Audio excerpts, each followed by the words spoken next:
Bonjour Lisa. Bonjour. Qu'est-ce qu'on aborde aujourd'hui? Alors aujourd'hui, on va aborder l'identité. Qui suis-je? Qui es-tu?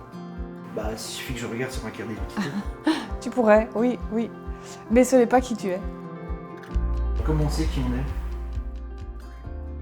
Alors comment on sait qui on est? Eh ben, c'est une excellente question parce qu'il y a une grande confusion actuellement. Il y a beaucoup de gens qui me disent « je suis timide, je suis stressée, je suis colérique, je suis gentil ». Alors on abuse de moi. Je suis malade, il y en a... Bon, je suis, c'est une identité et tout ce que je viens de te dire, ce ne sont pas des identités mais des comportements.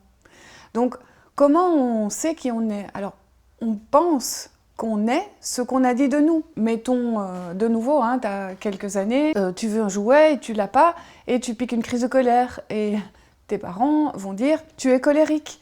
Et comme ils n'aiment pas les enfants colériques, ils vont en avoir peur et donc ils vont être aux aguets de chaque fois que tu es colère pour bien prouver que c'est vrai, tu es colérique. Tu vois, et l'enfant qui n'a pas un cerveau mature pour analyser ce que le parent dit va accepter ça comme étant une identité. S'il accepte ça, il va être obligé de l'être tout le temps. Ah non, mais c'est fondamental pour l'identité. C'est-à-dire que être ou avoir de la colère, c'est complètement différent. Avoir de la colère, à ce moment-là, on sait que c'est dans un contexte donné. Mais être colérique, c'est une identité. Donc tu vas l'être tout le temps parce que l'enfant, et l'adulte d'ailleurs, on doit exister, d'accord? Et donc il vaut mieux être ça que rien. Parce que si je ne suis pas ça, je fais quoi? Le problème de ces identités qu'on te colle, en fait, c'est comme des étiquettes, tu vois, ou c'est comme des costumes. Et le problème, c'est que ça te colle à la peau et tu finis par croire que c'est ça que tu es. Donc, c'est aussi, tu ressembles à ton père, t'es ton père tout craché. Tant que tu portes ces espèces de costumes, d'accord, et que tu en fais une identité, donc tu as l'impression que c'est ta peau, finalement, eh bien, tu peux pas en changer. Et c'est ça qu'il y a beaucoup de gens qui disent « je peux pas changer ». C'est pas qu'ils peuvent pas changer, c'est qu'ils pensent qu'ils sont comme ça, d'accord? Alors qu'en fait, ils ne sont pas comme ça, ils ont un comportement à un moment donné. J'ai par exemple comme ça un monsieur qui vient me trouver et qui me dit « je dois faire un exposé, mais moi je suis pas capable parce que je suis timide ». Et donc je lui dis « mais comment vous savez que vous êtes timide ?» Ben, j'ai toujours été timide. Oui, d'accord, mais la première fois que vous avez constaté cette timidité, et il m'explique qu'en fait, il avait 7 ans, il faisait un exposé devant sa classe, et qu'à un moment donné, il a cherché ses mots, et que l'instit lui a dit « Oh, ça n'ira pas, tu es trop timide ». Et qu'à la réunion de parents, elle a répété ça à ses parents, et du coup, ils ont surveillé chaque fois qu'il n'osait pas dire quelque chose, mais finalement, il a pris le costume du timide. Ça veut dire que maintenant, chaque fois qu'il doit parler en public, bah, il va rougir, il va transpirer, il va chercher ses mots. Alors qu'en fait, c'était à un moment donné l'interprétation de quelqu'un d'un de ses comportements. Tu comprends? Si un enfant, à un moment donné, a des difficultés dans une matière comme les mathématiques, et qu'on lui dit « t'es nul en maths », ou que lui conclut qu'il est nul en maths, ben voilà, c'est fini, il fera plus de maths et il sera pas comptable, alors qu'il aurait peut-être pu être un bon comptable, tu vois. Même les étiquettes favorables, on va dire, d'accord? Si on dit à quelqu'un qu'il est gentil, en fait, c'est pas bien, c'est pas bon. Pourquoi? Ben parce qu'un gentil, idem, il a une série de caractéristiques, dont une qui est, il peut pas dire non, il doit faire plaisir aux gens. Donc, il a un comportement qui est gentil, ok, mais il n'est pas gentil. Parce que parfois, c'est très bien de pas être gentil, tu vois. Et donc, l'idée, c'est de se décoller de ça. Alors, comment on sait qui on est vraiment? C'est-à-dire qu'il faut voir l'être humain comme un être, d'accord, qui joue des rôles, finalement.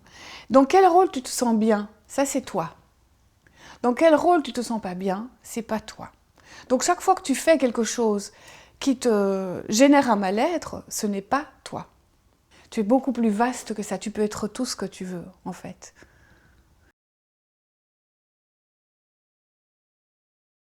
Et donc il faut partir à la recherche de ce qu'on est.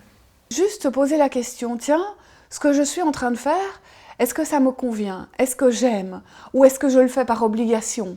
Et en fonction de ça, c'est de savoir, tiens, ça c'est moi et ça c'est pas moi. Imagine, il est 9h du matin et t'as pas entendu ton réveil, t'es dans ton lit, on sonne à la porte, ok? Tu peux regarder à la fenêtre qui c'est. Si c'est ton mari, tu peux aller toute nue, il n'y a pas de souci. Si c'est le facteur, t'enfiles un training. Si c'est le banquier et que t'avais rendez-vous, tu enfiles vite ton tailleur. Tu vois, tu mets des costumes en fonction de certaines situations. Bah c'est pareil pour le reste. Tu peux mettre l'habit qui te va le mieux dans telle situation. Donc il y a des situations où c'est bien d'être gentil, ça te fait du bien, c'est important. Et puis il y a des situations où de dire non, ben voilà, s'il y a un agresseur qui arrive à ta porte, vaut mieux que tu mettes une armure, tu comprends? Tous les rôles sont bons, tant qu'ils te vont bien dans ce contexte-là. Donc nos comportements ne sont pas des identités.